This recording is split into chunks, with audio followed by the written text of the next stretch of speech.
Hello, everyone, and welcome back to another episode of the English Learning Podcast. I'm your host, Jason. And I'm Julia, your co-host. We're so happy you're here with us today.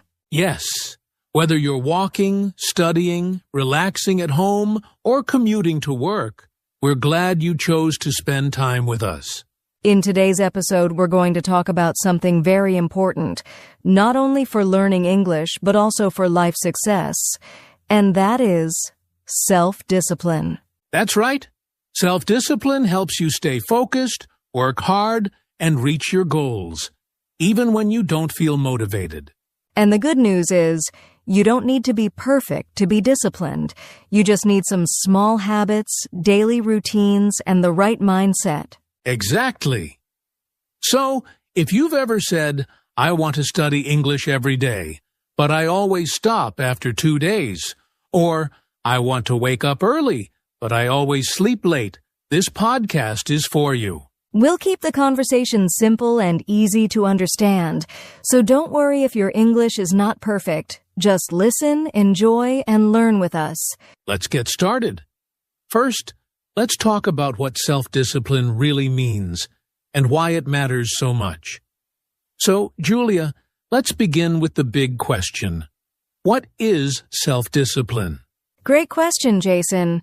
Self-discipline means doing what you need to do, even when you don't feel like doing it. It's like telling yourself, I will do this because it's important, not just because you want to. Exactly. For example, let's say you want to improve your English. Self-discipline is when you study for 30 minutes every day, even when you're tired, busy, or not in the mood. Yes, it's the ability to control your actions, your thoughts, and your emotions. It's like having a strong inner voice that says, keep going. Right. Some people think you need to be very motivated all the time. But the truth is, motivation comes and goes. Self-discipline is what keeps you moving forward when motivation disappears. That's true. Motivation is like a spark. It feels good, but it doesn't last. Discipline is like a fire that burns slowly every day. I love that. A good example is waking up early. Most people don't feel excited to get out of bed, especially on cold mornings. But with self-discipline, you get up anyway, because you have goals to reach. Or maybe you're trying to eat healthy. It's easy to eat chips and sweets, but self-discipline helps you say no and choose what's better for your body. So in short, self-discipline is about making the right choice, even when the easy choice feels more fun. That's right. And it's not something you're born with. You can build self-discipline, just like a muscle. Yes, you don't need to be perfect. You just need to practice small things every day. And slowly, your self-discipline will grow stronger. And trust me, the more discipline you have, the more success you will see in your life, at work, in school, and even in learning English. Well said, Julia. Now that we understand what self-discipline is, let's talk about something interesting. Why discipline is actually more important than motivation. All right, Julia. Now let's talk about something many people don't understand. Why is self-discipline more important than motivation? That's a great question, Jason. You know, motivation is like a feeling. Sometimes you feel motivated and sometimes you don't. It comes and goes. Exactly. One day, you feel super excited to study English. The next day, you feel lazy or tired. That's normal. But if you only study when you feel motivated, you won't study very often. Right. That's where self-discipline helps. It says, I'll do it anyway, even if I don't feel like it. Let me give a quick example. Imagine a student named Ali. On Monday, he feels excited and studies English for 2 hours. But on Tuesday, he's not in the mood, so he skips it. Then on Wednesday, he forgets. Soon, he's not learning at all. Yes, but if Ali has self-discipline, he'll study a little every day, even just 20 minutes. That's better than only studying when he feels good. Because real progress comes from being consistent, not just from being excited for one day. Exactly. And here's something important. Successful people are not always more motivated. They are more disciplined. That's the real secret. Yes, athletes, writers, business people, they don't wait for the perfect mood. They show up, they do the work, and that's why they succeed. And for our English learners listening today, you don't need to feel excited all the time. Just stay steady. Study a little each day. Practice even when it feels hard. And you'll be amazed at how far you go. It's not about speed. It's about never giving up. That's right, Jason. Self-discipline builds strong habits, and strong habits build success. Well said, Julia. Speaking of habits, in the next part, we're going to share some daily habits that can help you build self-discipline in your life. So now that we know why self-discipline is more important than motivation, let's talk about something very practical. Daily habits. Yes, habits are small things we do every day. And the good news is, good habits can help you become more disciplined without using too much energy or willpower. Exactly. When something becomes a habit, you don't have to think too hard about it. You just do it automatically. Let's share some simple habits that anyone can start. I'll go first. One of my favorite habits is making my bed every morning. It sounds small, but it gives me a good start to the day. It makes me feel organized and ready to focus. That's a great one, Julia. For me, I like writing a short to-do list every morning. Just 3 or 4 things I want to complete. It helps me stay focused and feel in control of my day. Yes. And here are a few more helpful habits. Waking up at the same time every day, putting your phone away when you're working or studying, taking short breaks to rest your mind, drinking water in the morning to stay healthy. Those are great tips. I also think it's powerful to set a fixed time for studying English. Maybe 20 minutes right after breakfast, or before going to sleep. Yes. If you connect a new habit with an old one, it becomes easier to remember. For example, after I drink tea, I will listen to an English podcast. That's called habit stacking. It's simple, but effective. And over time, your brain learns this new pattern. Another important thing. Don't try to change everything in one day. Just pick one small habit and do it every day. Start small and build slowly. Exactly. Even if it's just 10 minutes of English practice or reading 1 page of a book, that's how discipline grows. Little by little. So to all our listeners, we want to say this. Choose one good habit this week. Practice it every day. That's how you start building your self-discipline. And now, let's talk about how planning and setting goals can also help you stay disciplined.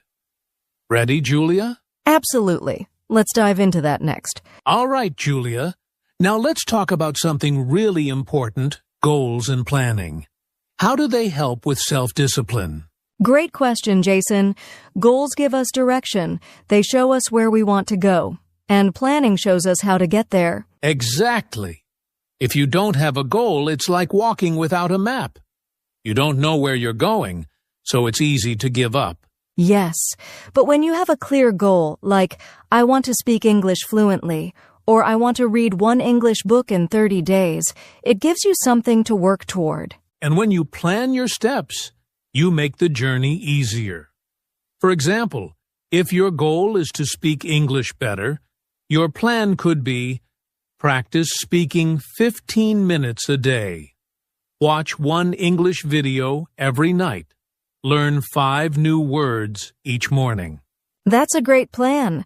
And planning helps you stay focused. It keeps you from getting lost or distracted. Also, when you write your goals down, you're more likely to take action. It makes your dream feel real. I agree. I always tell people, don't just say your goal, write it, break it into small steps, and track your progress. Yes, tracking progress is powerful.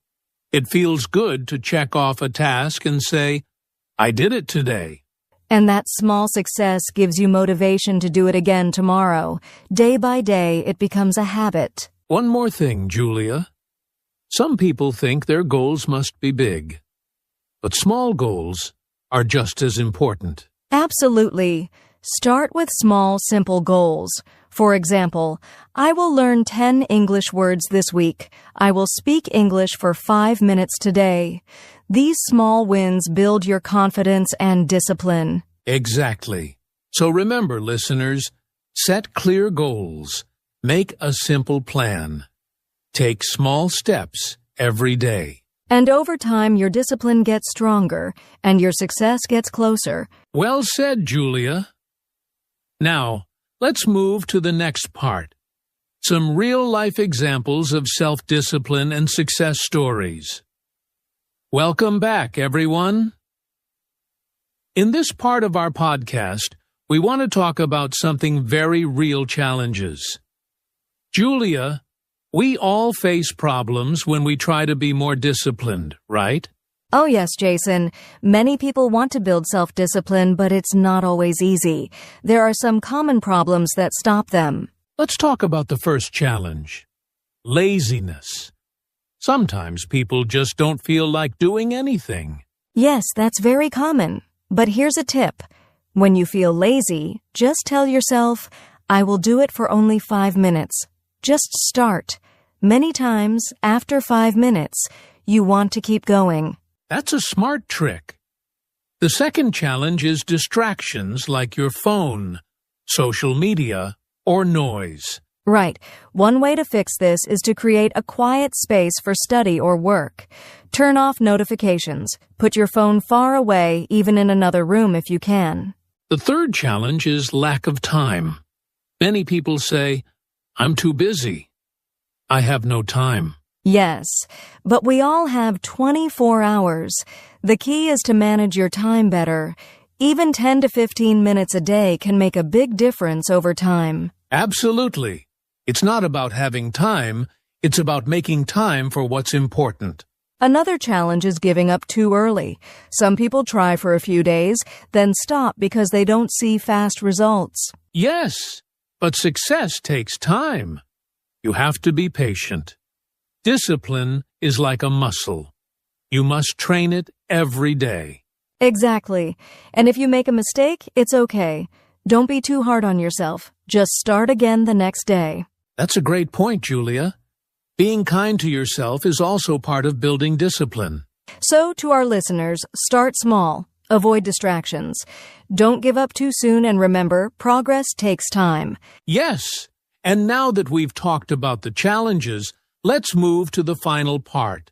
Some simple action steps you can take today to build self-discipline. All right, everyone, since this is the English Learning Podcast, let's now talk about how self-discipline can help you learn English faster and better. Yes, Jason. Learning English is not just about watching one video or reading one book. It's about showing up every day, even when you're tired or busy. Exactly. Discipline means studying when you don't feel like it, listening to podcasts during your walk, practicing speaking for 10 minutes, even if you're alone. That's right. I know some learners who watch English videos daily, repeat what they hear, and write new words every day. They're not the smartest or fastest. They're just consistent.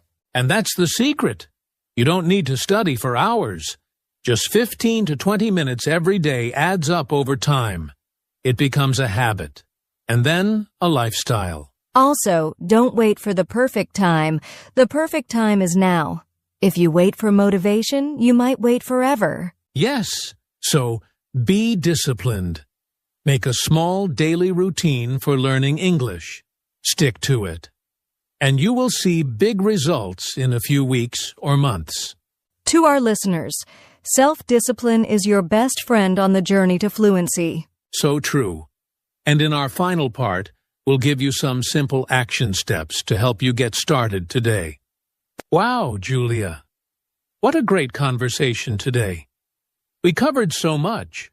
what self-discipline is, why it matters, daily habits, how to plan, and how it connects to learning English. Yes, Jason. I hope our listeners feel more confident now. Self-discipline is not something you're born with. It's something you build, step by step, day by day. Exactly. And remember, friends, you don't need to be perfect. You just need to be consistent. Start small, take action, and don't give up when it gets hard. Right. Even if you miss a day, don't stop. Get back up the next day and try again. That's what self-discipline is all about. And if your goal is to speak better English, discipline is your superpower. It helps you study every day, stay focused, and grow slowly but surely. Now it's your turn, dear listener. Don't just listen to this podcast, take action. Set one small English goal for this week, make a simple plan, and follow it every day, even for just 10 minutes. Yes, and if you do that, you'll be surprised at how far you can go in 1 month, 3 months, even 1 year. Also, if this podcast helped you, please share it with a friend. You can also leave a comment or a review to let us know what you think. We'd love to hear your story. What goal are you working on? What helps you stay disciplined? Share it with us. And don't forget to follow our channel so you never miss a new episode. We have more amazing topics coming up to help you grow your English and yourself. Thank you so much for joining us today. Remember, discipline is the bridge between goals and success. You can do it. Just take one step at a time. Until next time, stay strong, stay focused, and keep learning. Bye for now, and take care.